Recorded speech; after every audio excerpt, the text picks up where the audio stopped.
guys, welcome everyone here to the Smash Sports Show right here on Smash FM here on a Monday here in Melbourne. Of course, let's go to our friends up in the top end. Of course, only 2 weeks ago, of course, the NTFL women's competition came to a close in the regular season. And of course, for the Wanderers in particular, of course, we got two very special guests on the show to tell us a bit about the season that was in 21-22 for the team. Thanks both for joining us. Thanks for having us. Thanks for having us. No worries. Well, I will get both of you to introduce yourselves and tell us what position or both of you played on the field. My name is Sophia Malboy, and I play in the midfield, preferably sweeping in the midfield. But yeah, I can play anywhere they put me. Yeah, I'm Jamila Totem, and I play in the midfield as well with Sophia, which is good. So tell us a bit about the year for the Wanderers in 21-22.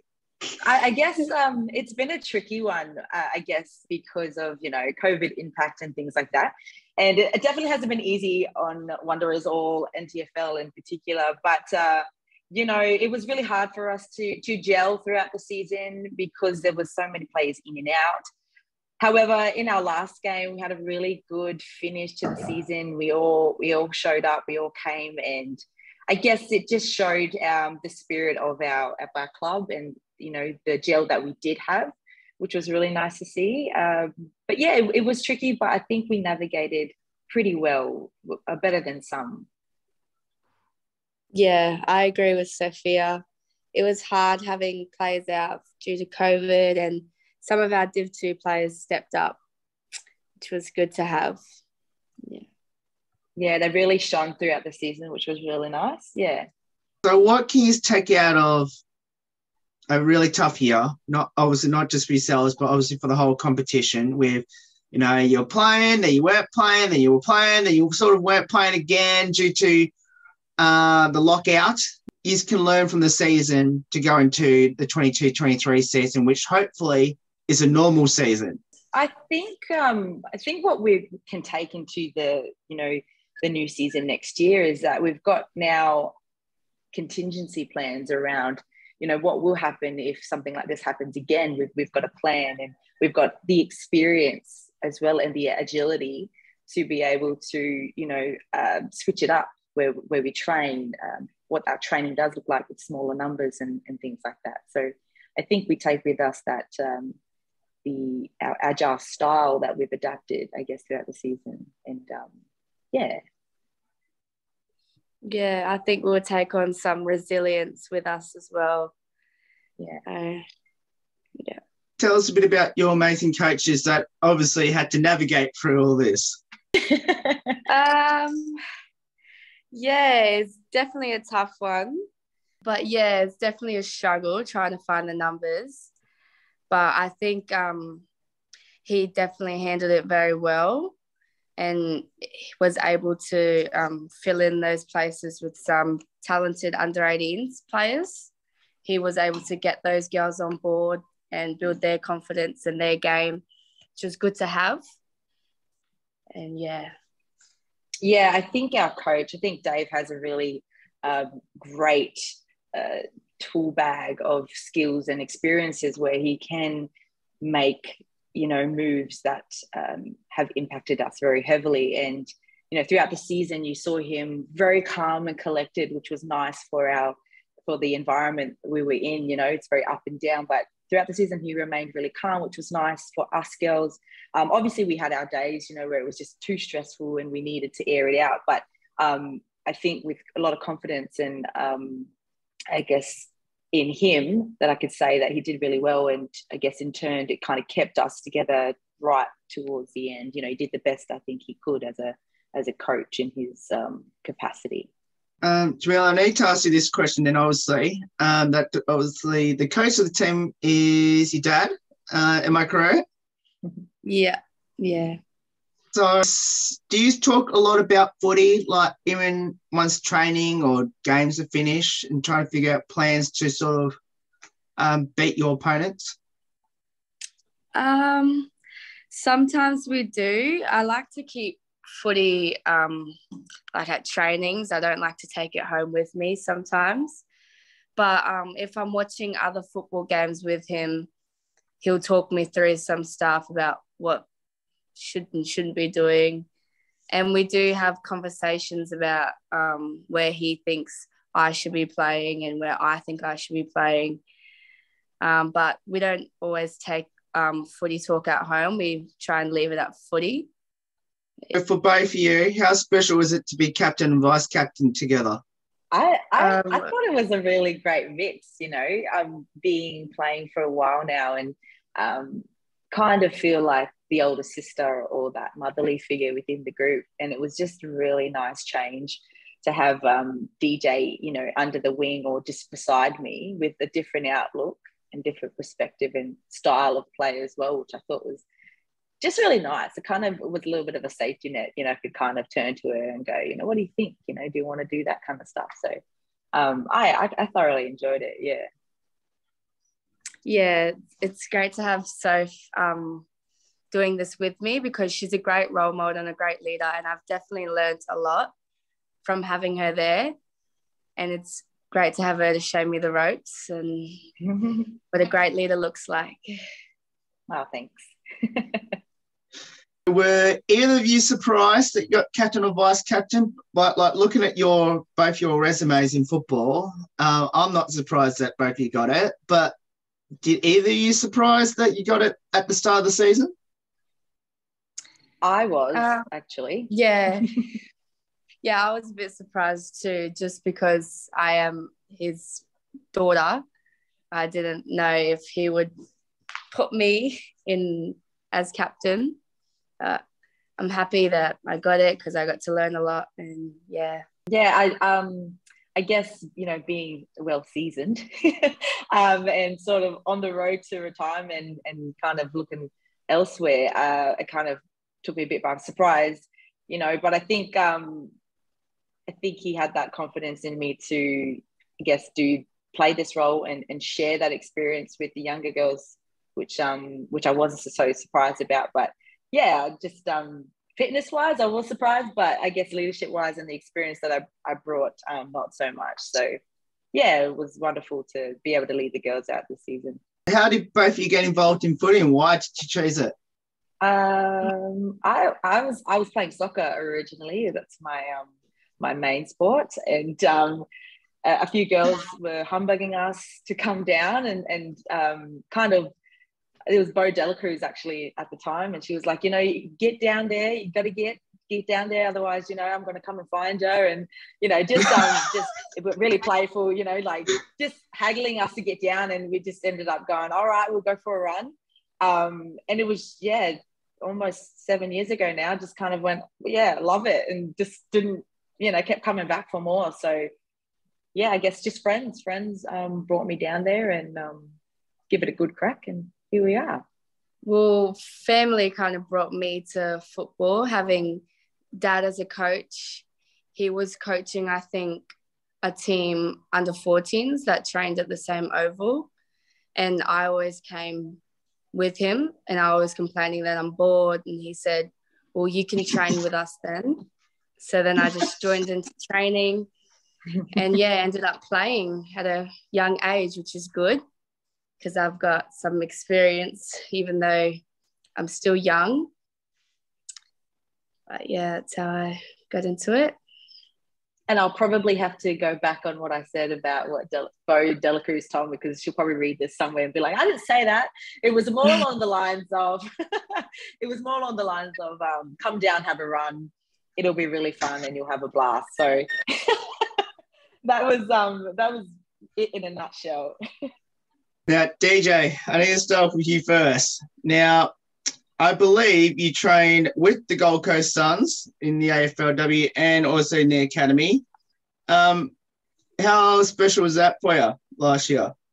Yeah, that was an awesome experience. I got to go to Gold Coast and see what it's like and get to have a look inside of the professionalism that they have with their trainings. And I only trained with them about 3 or 4 times. I had to go home early due to COVID, but the amount I learned from only 3 trainings is amazing, and it was an awesome experience.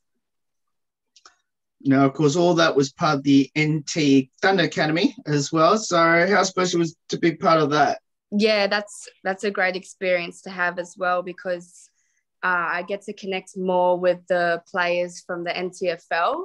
So I make friendships through other footy clubs, and it's good to connect with those girls. Sophia, you've actually got a pretty good resume yourself as well, because this is your 5th season with the Wanderers. You're also part of that NT Thunder Academy as well, playing and supporting the younger grades, I should say. Tell us a similar question I just asked DJ to you. I think I've had a really great experience, playing Thunder. I didn't play footy from a young age, so being able to be picked later on in my age and my sport was really, really surprising, and it was such a great journey. Learned so much, and I credit those type of experience playing away, playing against SA and Melbourne and all the other teams down there, Tasmania. Just kind of opens your eyes a bit to the other states and what they're doing with their footy, and learned so much. And I think that's what enables me to bring that back and bring that experience and the skill back into the Wanderers Football Club, as well as, the local, the community. And even coaching the younger girls in those grades, you just sort of see the level of professionalism in the young girls already with these type of programs. And I think that's what kind of keeps me going in these roles, which is really exciting. So really enjoyed that journey, and really happy to be able to have that experience to share it and pass it on. Now, also, you're the first player to reach 100 senior NTFL games as well. So what did that mean to you? Yeah, to be able to hit 100, the first woman at Wanderers Club was really, it was kind of like a moment where I had to sit back and realize what that actually meant, and what it meant to me in the journey that I've had. And it's a pretty and amazing one, and one that will be for me in my, my line of family will be a kind of, history made for me. And that was really exciting. And I don't know, I still sometimes have to pinch myself about it. It's a very small milestone for some, but for me, it was like, wow, to have that and to have that honor, it's, it makes me really proud. And to play all 100 games at one club also, proud again, like I love the colors, love the team, and always loved playing where I'm at. So yeah, an honor. Of course, on top of that, you're a coach as well, Sophia, assistant coach with the under-16s girls. Yeah. So number one, are they still in the finals? And number 2, what you've learnt from coaching yourself? No, we're not in the finals. We really missed out on this time. Just, I think, a really amazing bunch of girls. So talented, and you just forget how talented young girls can be once you stop, you watch them, and you kind of coach them through each game. And this season has been an eye-opener for me, because I haven't full-time coached before, and this was kind of the first time that I was able to jump on board to assist Stephen Lynch with the coaching. And then I had an opportunity to coach full-time the last 3 games of our season, which was really rewarding for us and for myself. Actually, it just kind of it's a kind of a role that I've wanted to play for a while now, and to be able to do that, to see reap those rewards, was really exciting. And I'm looking to go back for some more next year and to take on that role again.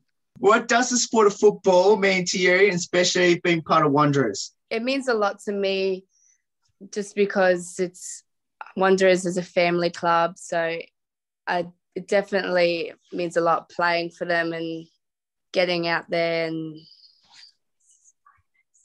it's just been a lot of fun.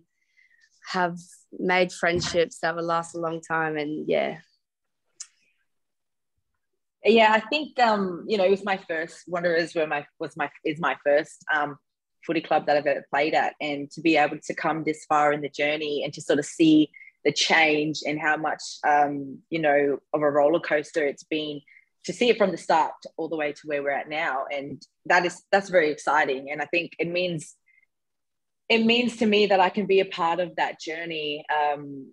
In the future as well, to be able to come back and say, we've come from this is where we're at and this is where we're heading. And to be a part of that is really, really special. And I think that, we are a family club. There's a lot of families that are at Wanderers at the moment, and there's a lot of young people coming up through the grades as well. And to be able to help influence that and to develop that, those people it's an exciting and honourable thing as well. And to have, DJ on board with her dad, her brother Marcus also playing in the Prems, it's really special, I think, to be having your family surrounding you, makes it just all the more special and exciting and important as well. Do either of you have any future ambitions in footy? Yeah, I'm definitely going to progress in my footy. I want to travel and play elsewhere, like gain more knowledge and experience, just to better myself as a player and as a leader. So yeah, I am looking forward to doing that. I'm hoping to obviously come back and be a player for another couple of seasons. I think I've got a bit more run in my legs. I don't want to give up just too early, Also looking to expand where I'm playing, and hopefully play a few games in the QAFL or the Queensland League, and strengthen our connections over there as well, seeing as though they've played with us and helped us out this season. So looking to expand and to play across, play interstate, but also excited to get back into coaching and to sort of develop and expand on that as well, and to build my coaching tool bag, I guess. Sophia, you just mentioned about Queensland a moment ago.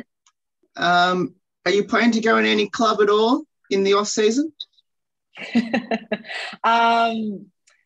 Not sure if I can comment, but I'll say it anyway. I'm looking forward to, we've got some strong connections with Cairns City Lions, and we've had two amazing ladies come and help us out this season and play alongside us. And they were amazing. Steph and Jess did such an amazing job, and we gelled really, really well with them, which I'm so happy about. So hoping to return the favour in, the next 6 months, maybe go down and catch up with them and support them, even have a run if possible. But yeah, nothing's locked in. Looking forward to, continuing to strengthen those connections and get them back over to the club in the new season.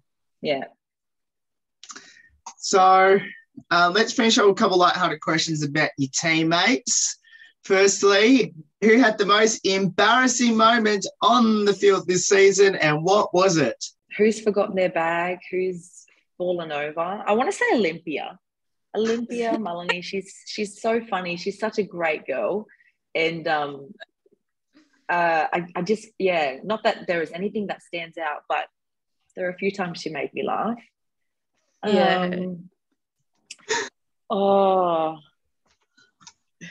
Any funny falls, DJ? Anything that's sticking out to you? Got a good football to the head, which made me laugh. Like a good falcon. Yeah, it was a good with her head. Yeah. Nothing. There are a few, but they're so fleeting. They're so fleeting. They happen so quickly. And I think just you kind of, cheer each other on, and the moment's gone. So I couldn't really pinpoint one. Who's the comedian, the best singer, the best dancer on the team? Comedian, I would have to say. Comedian. Yeah. She does make us laugh and giggle. Best singer, probably Sophia. When no one's looking. Yeah. I'll stop. Dancer?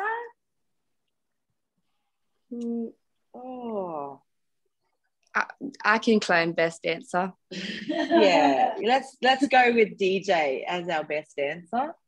Yep, I'll take that. You can be the best singer. Yeah, and Olympia is the comedian. Sounds great.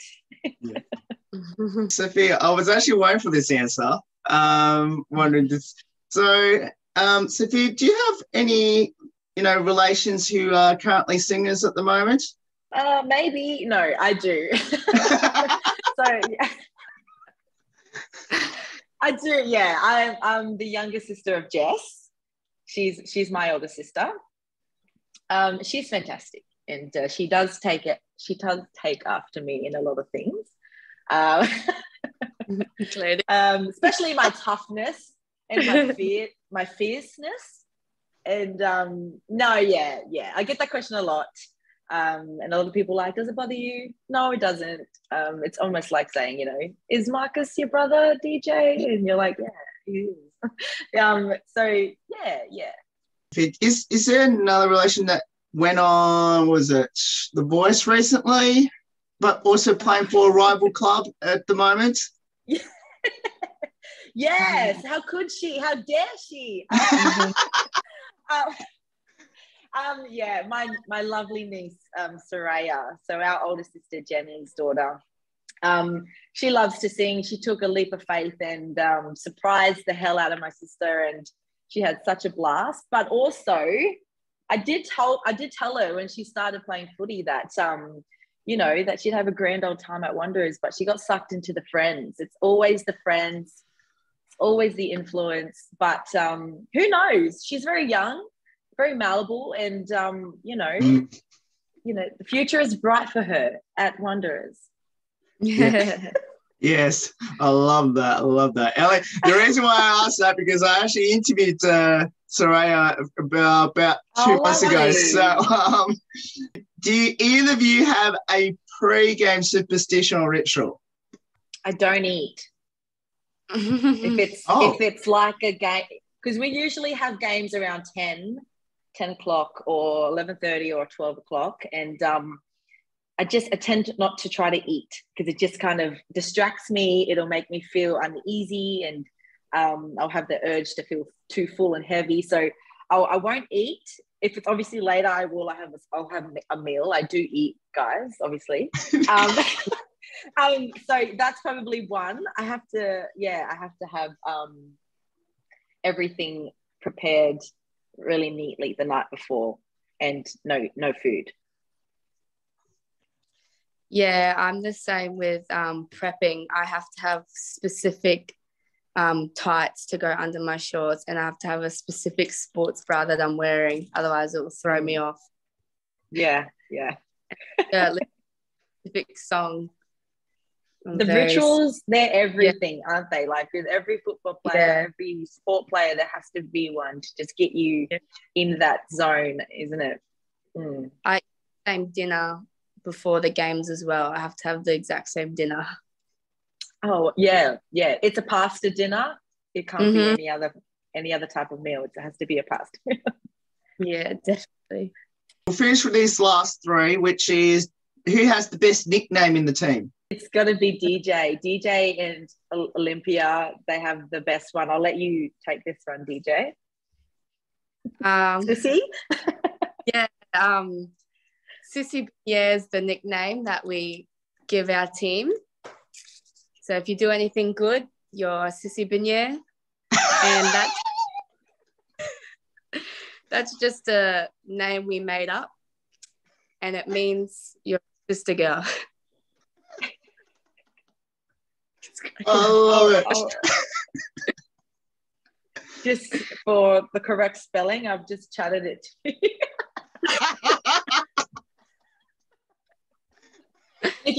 If anyone out there is wanting some reference, you can go on urbandictionary.com and type that in, and you'll see a nice either for you. Thanks, DJ. Is anyone on the team into their TikToks? Definitely not me. Right into TikTok. She's one of her videos got 1.2 million views or something. Wow. Yeah, she blew up. Wow. Yeah. I think That's it was pretty actually amazing. Yeah, it was almost 2. It was something crazy. Wow. I hope she's getting monetized for that content. What will be your advice to people that should get involved in footy, especially at the Wanderers? It'll be a blast. You know, once you try it, once you give it a good crack, it'll stick with you forever. Football is one of those things that brings people together. It's about the community and it's about your family and having lots of fun. Like you don't even notice the bumps. You know, if you're looking for something social and you're looking for a family club, Wanderers is it. And you're gonna build really great friendships along the way at Wanderers and in footy in general. So yeah, give it a crack. You have a really great time. Yeah, well said. I agree with Sash. Thanks, DJ. Well, both of you, thank you so much for getting up your time to join us. It's awesome having both of you on the show. Can't wait to hopefully come up to NT next season and watch you in action up there. And best of luck, and hopefully you can improve from the result this year and hopefully crack into the finals in 22-23. Yeah, looking forward to it. Thanks for having us. Thanks. No worries. And that's Sophie and DJ. They're joining us from the Wanderers Football Club, because we'll put all the details up on how you can get involved in the sport up there in the top end, especially down at the Wanderers. There's more on the Smash Sports Show right after this. Don't go away here on the 10th year celebration.